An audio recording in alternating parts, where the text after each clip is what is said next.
O vídeo já vai começar, mas antes, não se esqueça de se inscrever e ativar as notificações.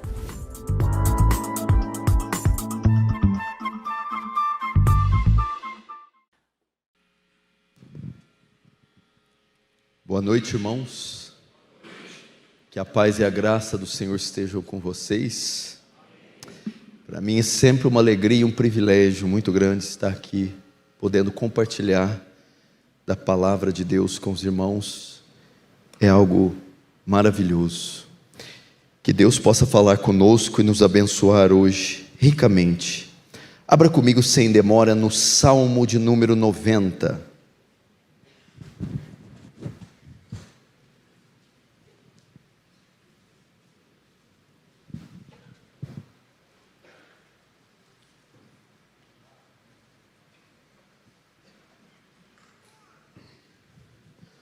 Salmo 90. Estou um pouco rouco, como vocês estão vendo, mas que Deus nos dê graça. Eu tinha pensado em um tema para essa noite, mas depois de um tempo de oração resolvi mudar. Então, para o pessoal que está fazendo a transmissão, para a equipe técnica, se quiser mudar aí, o tema da mensagem é a brevidade da vida. Então, o pessoal que colocou lá pureza sexual, se tiver condições de trocar, o tema é brevidade da vida. Vamos olhar o Salmo 90, verso 12. Diz assim: ensina-nos a contar os nossos dias, para que alcancemos, ou em outras traduções, de tal maneira que alcancemos coração sábio. Até aí, fecha os olhos, vamos orar. Pai Santo, nosso desejo é que haja o invadir da sua graça, gloriosa, abundante, sobre-humana, sobre todo esse salão, a transmissão, tomando mentes e corações cativos à sua palavra, e enchendo-nos de temor e tremor, diante daquele que é 3 vezes santo. Faz teu reino avançar, Senhor, receba a glória para si, e nos conforme a imagem do seu Filho, em nome de Jesus. Amém. Irmãos, preste atenção aqui. Eu acredito que essa palavra é muito oportuna e ela vai falar muito, de uma forma especial com você essa noite. Você sabe que o mundo em que vivemos hoje não é mais aquele mundo de 20, 30 ou 40 anos atrás. Estamos passando por mudanças muito rápidas e muito expressivas, de modo que essas mudanças estão nos cercando de tarefas, fazendo com que a nossa agenda se torne muito extensa e concorridíssima. Você pega um menino de 10, 12, 15 anos, a agenda dele já é vastíssima. E diante desse cenário que se tornou esse mundo, onde parece que o tempo ele não é suficiente para atender às nossas demandas, nós precisamos então saber fazer nossas escolhas. Precisamos então fazer o uso correto e adequado do nosso tempo, ou o uso adequado da nossa vida. Nesse sentido, esse texto de Salmo 90, e Paulo faz eco com ele, em Efésios 5, que diz: remindo os tempos, tanto um como o outro nos ordena a fazer uso correto do tempo, ensina a contar nossos dias, ensina a usar nosso tempo. Vede como prudentemente andei, não como a nécios, mas como a sábios, remindo o tempo, diz Paulo, usando bem o tempo. Então aqui nós temos a primeira lição que o texto nos sugere. Ele nos dá uma ordem para fazer uso correto do nosso tempo. E vai até mais além. O texto sugere não só o tempo, mas também a nossa vida. Devemos, portanto, fazer o uso correto da nossa vida, utilizar bem as oportunidades, utilizar bem o tempo e a vida que nos foi dado. Esta é a ideia do salmista e a ideia do apóstolo Paulo. Façam uso adequado do tempo que lhes é disponível e da vida que lhe foi dada. Agora, qual é a finalidade dessa ordem? Porque há dois textos recomendando-nos a fazer bom uso do tempo. O próprio salmista, no Salmo 90, traz a resposta, no verso 9 e 10, Salmo 90, 9 e 10. Pois todos os nossos dias se passam na tua ira, acabam-se os nossos anos como um breve pensamento.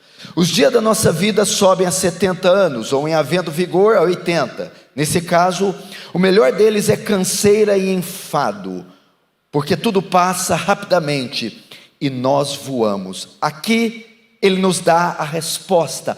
Por que temos que fazer o uso adequado do tempo? Por causa da brevidade da nossa vida. Brevidade, qualidade do que é breve. O salmista diz que a nossa vida é passageira, pequena. É uma vida que passa como um vapor. Então, consciente da microvida que temos, ele nos concita a fazer uso adequado dela. Consciente da brevidade, da pequenez da nossa vida, ele nos concita a fazer o uso correto da vida e do nosso tempo.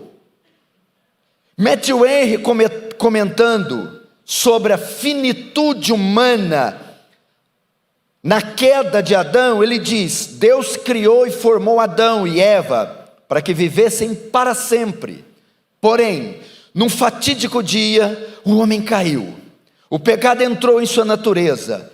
Iniciou-se então o amortecimento da sua existência humana. Assim, homem e mulher experimentariam o inevitável envelhecimento do corpo e posteriormente a morte biológica.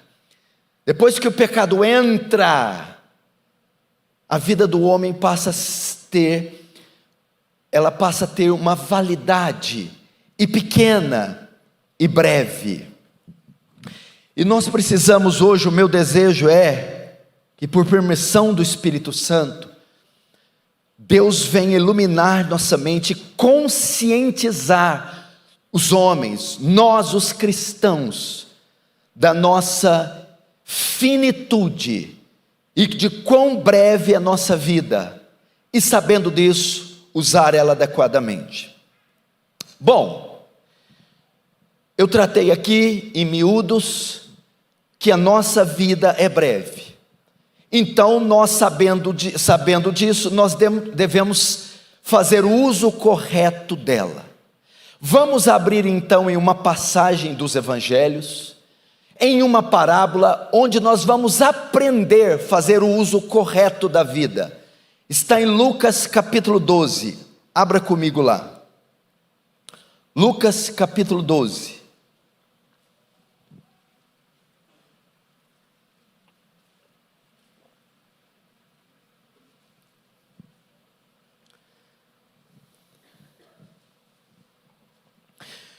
O verso 16, e lhes proferiu ainda uma parábola dizendo: o campo de um homem rico produziu com abundância, e arrazoava consigo mesmo dizendo: que farei?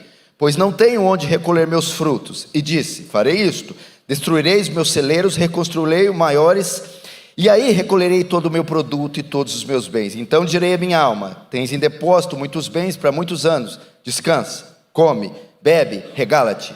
Mas Deus lhe disse: louco, esta noite te pedirão tua alma, o que tens preparado, para quem será?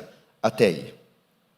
Presta atenção, essa parábola aqui vai nos ajudar a fazer o uso adequado do nosso tempo, já que nós aprendemos que ele é curto e que a nossa vida é breve.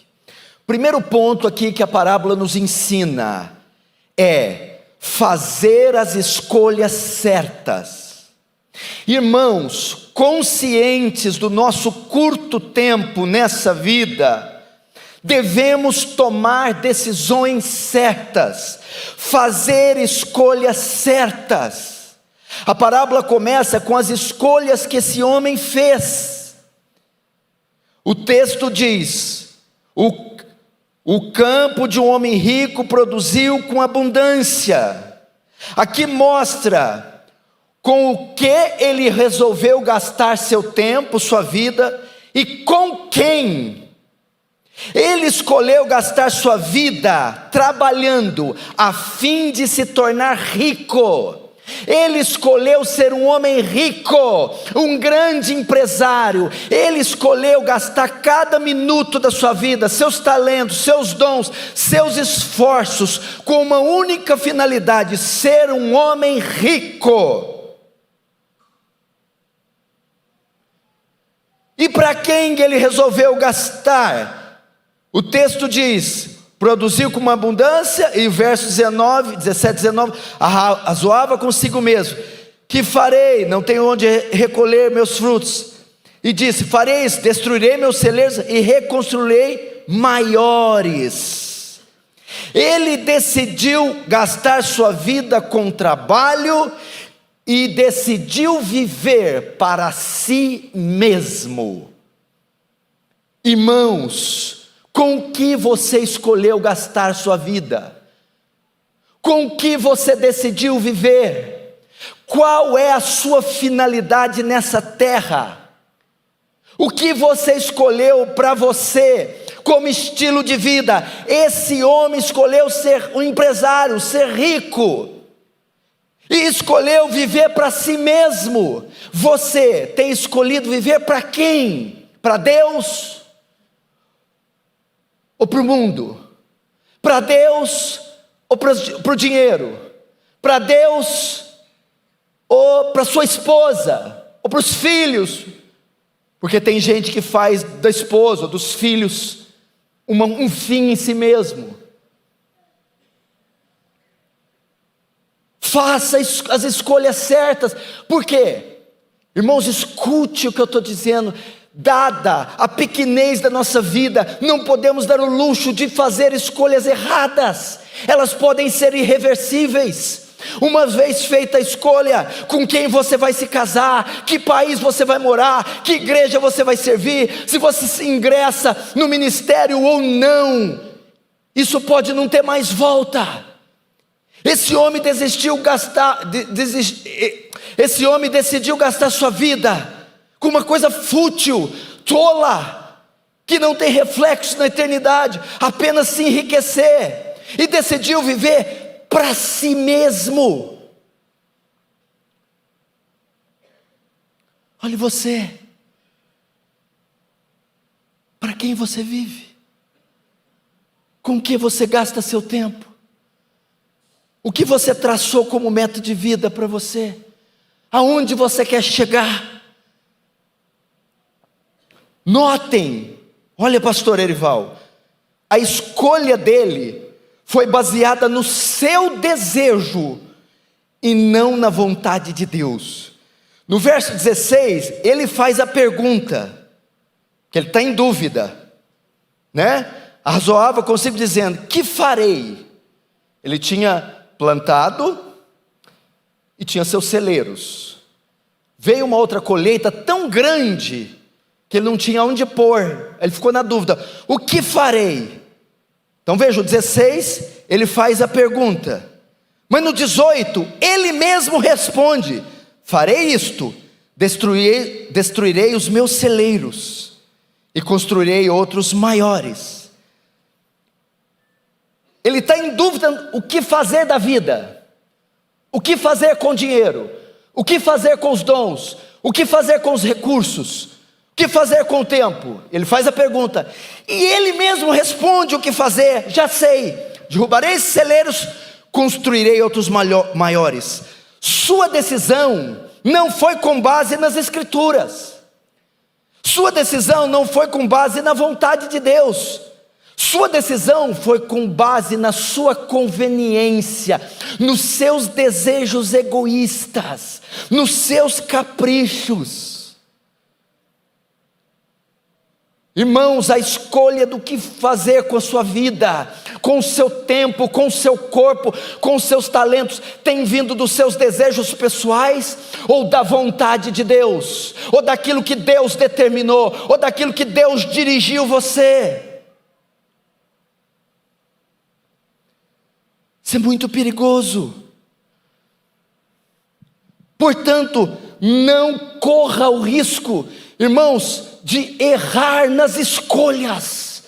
Cuidado com quem você está se relacionando, cuidado com seus projetos. Faça escolhas baseadas na vontade de Deus, no que a Escritura ampara, e não em desejos egoístas. Por quê? A vida é breve. Tenho certeza que tem gente aqui com mais de 50 anos que pensa: se eu pudesse voltar atrás, eu teria feito outra escolha, eu teria gastado a minha vida com outra coisa. Segundo princípio: primeiro, faça a escolha certa. Segundo, ter consciência da brevidade da vida. Esse homem não conhece a brevidade da vida. Esse homem pensa que não vai morrer. Veja no verso 19, o que ele diz? Então direi à minha alma: tens em depósito muitos bens para muitos anos. Ele pensa que vai viver muitos anos. Ele não se atenta para o seu corpo mortal. Ele não pensa que pode morrer a qualquer momento. Ele não tem em mente a brevidade da vida. Ele não tem em mente a morte súbita. Muitas pessoas vivem de uma forma incoerente, desleixada, carnal, sem objetivo, porque não tem em mente a brevidade da vida. E é isso que essa sociedade hedonista, pluralista quer fazer, Hollywood quer fazer. Parece que Marilyn Monroe está viva e ainda é jovem, que Clark Gable está vivo. Parece que as pessoas não envelhecem, não morrem, duram para todo sempre. Não. A alma tem em depósito para muitos anos. Temos que levar em conta isso. Sua vida pode passar, hoje pode ser o seu último culto, seu último mês, seu último ano, e mesmo que não for, você tem míseros mais 10 pela frente, ou 20, ou 30, que são pequenos. Essas pessoas não têm ideia da brevidade da vida, da brevidade da vida, e outros homens viveram assim também. Adolf Hitler assumiu a Alemanha nazista em 1933, em um governo que ele chama Terceiro Reich. Para Hitler, a perspectiva do Terceiro Reich era de um governo de 1000 anos.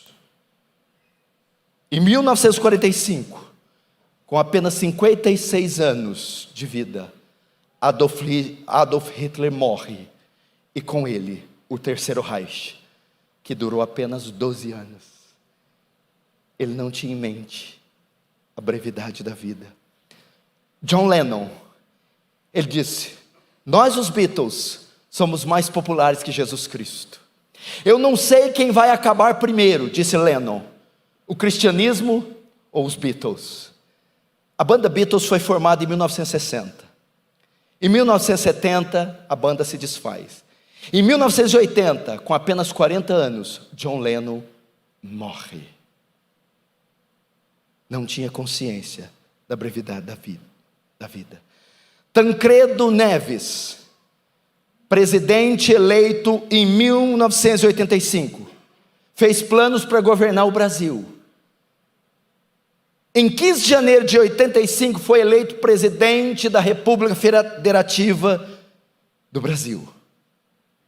Em 21 de abril daquele mesmo ano, antes de subir a rampa do Planalto, sem nunca ter governado, ele morreu. Irmãos, esse texto mostra a razão daquele homem ter pensamentos materialistas, egoístas, e decidir gastar a vida daquele jeito. Ele não tinha consciência da brevidade, por isso era um fanfarrão, de modo que viver tendo em mente a brevidade da vida muda a maneira como vivemos. Ele viveu daquela forma porque não tinha isso em mente. Mas como assim muda? Se eu sei que a vida é breve, eu vou tratar melhor minha esposa, afinal de contas eu posso deixá-la.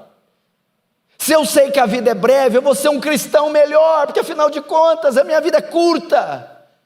Se eu sei que a vida é breve, eu vou usar meus recursos de uma forma mais objetiva, porque eu sei que é breve.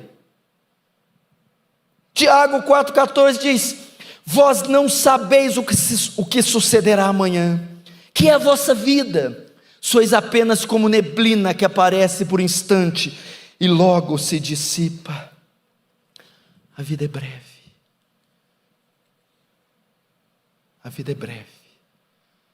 Temos que ter essa consciência. Terceiro princípio que nos aponta: viva para a glória de Deus. Viva para a glória de Deus. Olha só, você não vê na parábola ele agradecendo a Deus em momento algum pelas riquezas, pelas chuvas, pelas colheitas. Você não vê ele na parábola em momento algum dando glória ou louvando a Deus. Era justo que ele fizesse isso, dada a abundância de colheita que ele recebeu. Ele vivia apenas para si, porque o texto diz: descansa, come, bebe, regala-te. Qual era a finalidade da vida daquele homem? Um dos postulados filosóficos recorrentes atuais: o hedonismo. Vivia para o prazer, trabalha para prazer, pega o dinheiro para o prazer. Irmãos, veja só, já que a vida é pequena, ela não pode ser vivida de forma egocêntrica. 1 Coríntios 10:31, portanto, quer comais, quer bebais ou façais qualquer outra coisa, fazei tudo para a glória de Deus. A primeira pergunta do breve catecismo de Westminster é: qual é o fim principal do homem? Resposta: o fim principal do homem é glorificar a Deus e gozá-lo para sempre.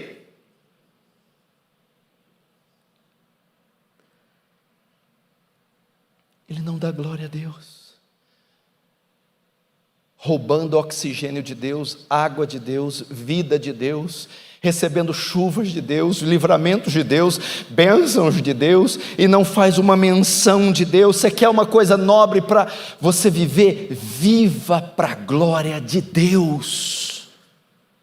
Lembra de Jesus? A oração sacerdotal 17, João 17: Pai, é chegada a minha hora. Que hora? A cruz. Glorifica o Filho. Olha o pedido que ele faz: glorifica o Filho. Parece uma oração egoísta, né? Não, para que o Filho glorifique a ti. Sabe o que Jesus está pedindo? Pai, me glorifica, para que na minha glorificação eu te glorifique. O desejo de Jesus ardente era ser glorificado, mas com o fim de que na sua glorificação o Pai fosse glorificado. Aí ele vai continuar: já te glorifiquei na terra, fazendo a tua vontade. Toda a vida de Jesus convergia na glória de Deus, e no último ato, a crucificação, ele vai pedir que este ato seja para a sua glória. Agora, o que é viver para a glória de Deus? Como eu poderia resumir? Talvez você pergunte: o que é viver para a glória de Deus? Eu resumiria viver para a glória de Deus na tríplice ordenância que está na oração do Pai Nosso. Não precisa abrir, está em Mateus capítulo 6. Primeira, verso 9: santificado seja o teu nome. que é isso? Venerado seja o seu nome. Jesus, quando está ensinando essa oração, está nos sugerindo o quê? Vivam de uma forma que honre o meu Pai, vivam de uma forma que honre a Deus. Isso é viver para a glória de Deus. A vida é curta, é pequena, é breve, então viva para Deus. De que forma? Honre a Deus no seu casamento, na sua vestimenta, no seu vocabulário, no uso das finanças, no que você pensa. Viva de forma... Qual que é o quarto ou o quinto mandamento do decálogo? Não tomarás o nome de Deus em vão. Esse mandamento não se quebra apenas falando algo indecoroso com o nome de Deus. Esse texto sugere o quê? Eu, como cristão, como embaixador de Cristo, de Deus, carrego o nome de Deus, e a forma como eu vivo ou honra ou desonra. Tomar o nome de Deus em vão nesse sentido é eu, como cristão, me portar de forma indigna deste homem, deste nome. Segunda forma apresentada na oração de Mateus, verso 10: venha o teu reino. O que é isso? A oração para o avanço do reino. Quer viver para a glória de Deus? Gaste seus recursos, seu talento, seu tempo para o avanço do reino, investindo em missões, em evangelismo, em obras de caridade, em oração, em jejum, em expansão da obra, e-mail, fax, internet, celular, apoio, intercessão, seja o que for, mas levante o seu traseiro e faça algo. Gaste, venha o teu reino, ajude a expansão do reino, meu irmão. 2 bilhões e 300 milhões de pessoas no mundo ainda não ouviram o nome de Jesus. Dos 1.800 idiomas falados na África, menos de 200 foram, nós temos a Bíblia traduzida para menos de 200. Existem hoje 1 bilhão e 800 milhões de muçulmanos em todo o mundo. E nós estamos fazendo o quê? Terceiro, faça a sua vontade. É assim que vive para a glória de Deus. O que é isso? Fazer a sua vontade. Aplique a sua vontade em cada aspecto da sua vida. Isso aponta para a obediência. O que é isso? Sujeite cada aspecto da sua vida às Escrituras, à autoridade das Escrituras. Faça a sua vontade, é isso. Cada aspecto do seu viver diário, meu irmão. Sujeite-se aos mandamentos do Senhor. Isso é viver para a glória de Deus. Quarto, deixe um legado positivo nesse mundo. Quantos estão entendendo, diz amém. Você vê, ter consciência da brevidade,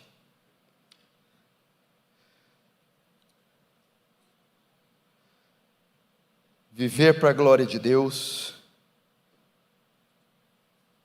Deixa eu ver aqui, que eu não sou muito bom de memória. Ter consciência da brevidade. Fazer as escolhas certas. Viver para a glória de Deus. Quarto, deixar um legado positivo. Olha aqui que interessante. Ele não leva em conta as necessidades dos demais. A vida toda dele é centrada em si. O verso 17, 18, que farei? Pois não tenho onde recolher meus frutos. E diz, farei isto, destruirei meus celeiros, reconstruí-eis maiores. Esse homem não nutria nenhuma espécie de generosidade por ninguém. Não há nada aqui mencionado que ele tenha feito para alguém, não há um legado que ele tenha deixado. Ele não se preocupava com a necessidade à sua volta, só tinha interesse em derrubar e ajuntar para si mesmo. Olha isso aqui, no grego as palavras eu, meu e minha ocorrem 12 vezes nesse parágrafo. Ele era um homem totalmente egoísta. totalmente centrado em si. Aí recolherei todo o meu produto e todos os meus bens. Ele não deixou nada para ninguém. Irmãos, a vida que você está vivendo, você tem deixado um legado para as futuras gerações, você tem deixado algo para o Senhor. Vamos fazer uma pergunta melhor: se você morrer hoje, o que você deixa para sua família, seu bairro, sua cidade, esse estado, essa nação? Dívidas? Mau testemunho? O que você construiu para o Senhor? O que você deixou? Já que a vida é curta, meu irmão, John Wesley escreveu hinários, levantou escolas, igrejas. O que nós estamos fazendo com a nossa vida? Ninguém está preocupado em deixar um legado, meu irmão. Plante igrejas, escreva livros, traga almas para Jesus. Levante obras sociais, faça alguma coisa. A vida passa muito rápido. A Bíblia diz, por exemplo, de Jorão. Jorão morreu sem deixar saudades. Olha aqui que retrato triste. A ideia: morreu sem ter feito bem, sem ter deixado uma história bonita. Com míseros 40 anos foi apagado da história como um dos piores reis de Israel. Morreu sem deixar saudade, como um parasita, um homem ruim. Não guerreou as guerras do Senhor, não plantou vinhas para o Senhor, não edificou obras para o nome do Senhor. Martin Luther King foi um pastor batista, um dos principais líderes negros na luta contra a discriminação racial dos Estados Unidos. Morreu com míseros 39 anos, mas ganhou um prêmio Nobel da Paz em 1964, por defender os direitos dos negros nos Estados Unidos. João Calvino, com 25 anos, já tinha escrito um dos maiores compêndios reformados de todos os tempos, as Institutas da Religião. Martinho Lutero, quando afixou as teses na igreja de Wittenberg, tinha apenas 33 anos. David Brainerd morreu com 29 anos, mas trouxe um avivamento entre os índios silvícolas nos Estados Unidos da América. Susanna Wesley, diziam-se dela: nenhuma outra família, a terra deve tanto depois da família de Abraão, do que a família Wesley. Paulo morreu entre 60 e 64, uma mísera vida, e disse: combati o bom combate, acabei a carreira, guardei a fé. Sabe o que é esse sujeito que morreu com 60 aninhos? Essa vidinha, essa aqui, ó. Foi o maior teólogo que a humanidade já conheceu, o maior pastor que a humanidade conheceu, o maior evangelista, o maior plantador de igreja, o maior missionário. Dos 66 livros, 13 ele tem autoria. Virou a bacia do Mediterrâneo de pernas para o ar. É mais influente no Ocidente que todos os Césares juntos. Os seus escritos até hoje influenciam o mundo inteiro. Um só homem, com míseros 60 anos. Que legado você está deixando? William Carey foi para a Índia, demorou 5 anos para batizar a primeira pessoa. Depois de anos conseguiu fundar um instituto teológico, escola, aboliu a prática do sático, o sacrifício humano, traduziu a Bíblia para vários dialetos indianos.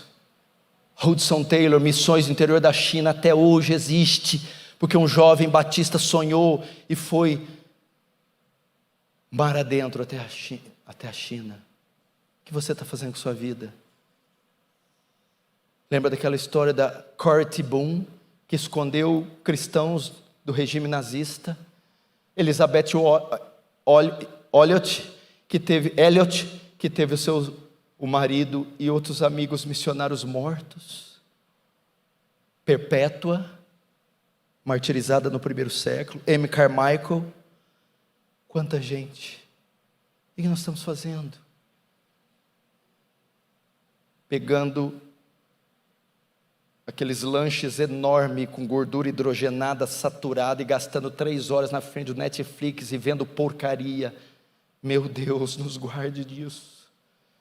Estava vendo aqui o vídeo do pastor Arival ganhando a eleição para mais 5 anos. Passa de 20 e poucos anos, 23, aqui, plantando igrejas, apoiando missões, perfuração de poços, cestas básicas, igrejas fora do país, livros escritos, e livros, textos e cartilhas.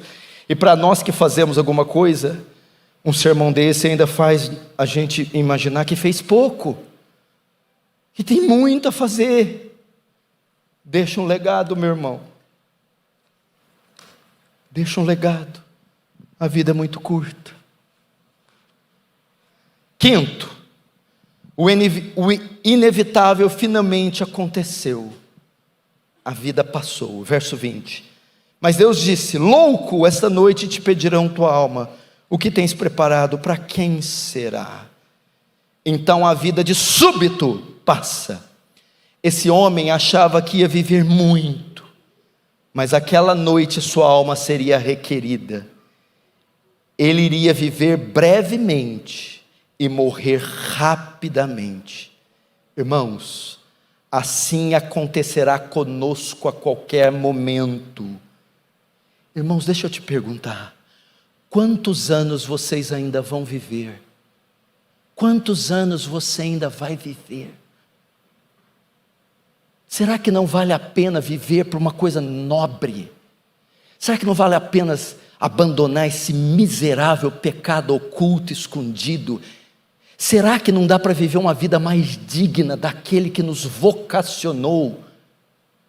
Pense quanto tempo você tem ainda, mesmo que você chegar aos 90 anos.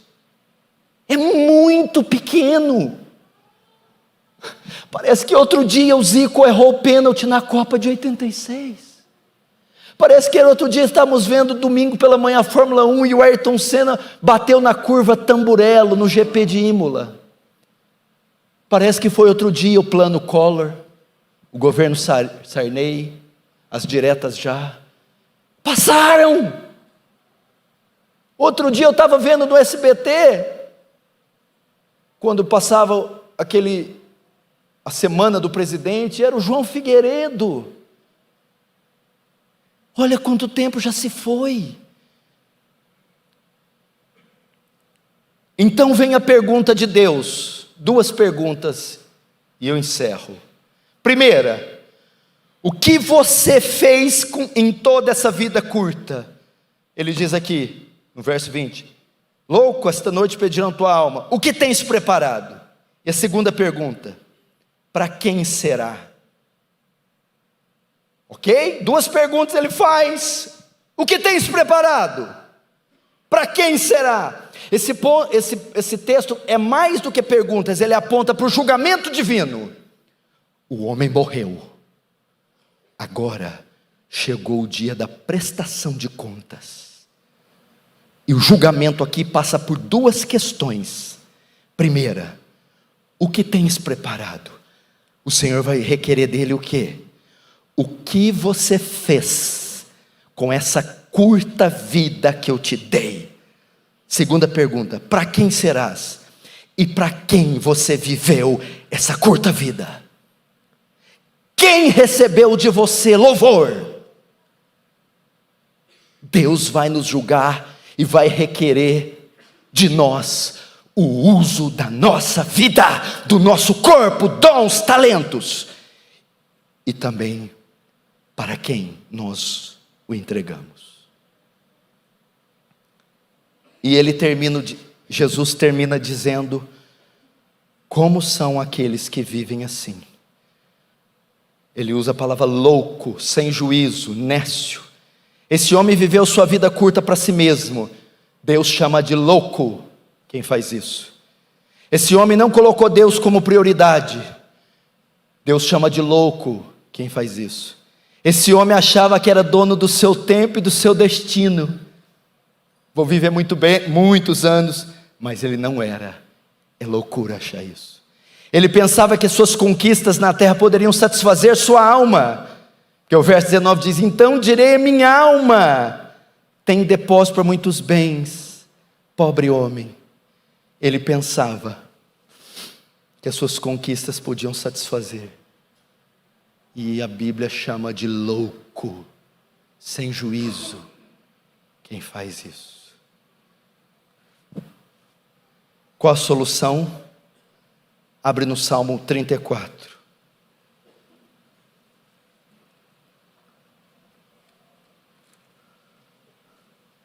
Salmo 39, melhor.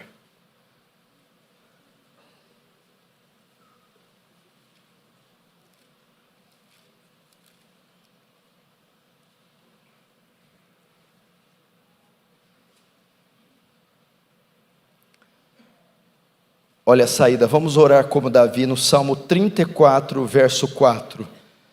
Dá-me a conhecer, Senhor, o meu fim, e qual a soma dos meus dias, para que eu reconheça a minha fragilidade. Deste aos meus dias o cumprimento de alguns palmos, a tua presença. O prazo da minha vida é nada. Na verdade, todo homem, por mais firme que esteja, é pura vaidade. Com efeito, passa o homem como uma sombra, em vão se inquieta, amontoa tesouros e não sabe quem os levará. Verso 7, a saída. E eu, Senhor, que espero, tu és minha esperança. Oh, meu irmão,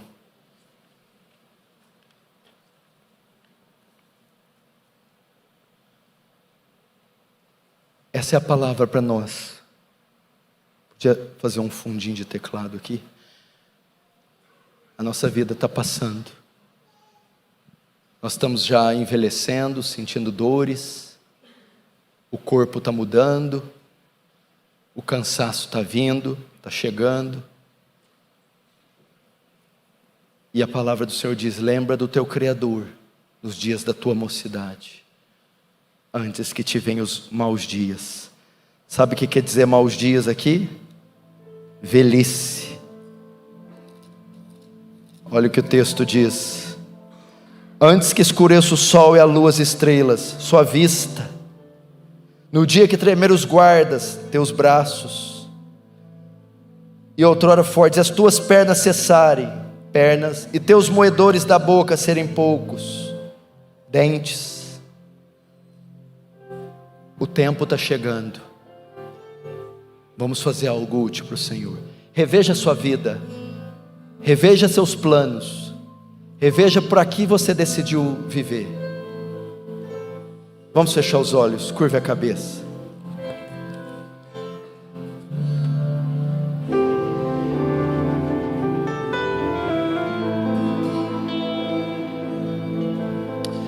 Fale com o Senhor. Senhor, não nos deixa desperdiçar o nosso tempo, Senhor. Há tanto para fazer ainda, há tantas almas para levar o Evangelho, tantas nações que não conhecem teu nome, Senhor, e o povo brasileiro gastando, comendo, bebendo, Senhor, com aquilo que não tem valor eterno. Oh Deus, desperta a tua igreja, Senhor, para ela gastar a sua curta vida com sua glória, no avanço do teu reino, na pregação do Evangelho, doar para as missões, para o evangelismo, viver uma vida santa. Deus, tira nossos olhos desse mundo, dessa terra, coloque em nossa mente a brevidade da vida, ela logo passará. E queremos fazer como Charles Studi, uma vida só e logo passará. E somente o que for feito para Cristo permanecerá. Toca nos meus irmãos, para deixarem os brinquedos, as cisternas rotas de lado, os ídolos, os pecadinhos de estimação, as raposinhas, as futilidades dessa vida, a feira da vaidade, e se concentrar naquilo que é eterno. Sermos melhores pais, melhores esposas, melhores filhos, melhores maridos, melhores cristãos, Senhor. desapegados desse mundo, dessa terra, com os olhos fitos no alto, no Senhor, porque os nossos dias passam como um breve pensamento, como um conto ligeiro. Oh Deus,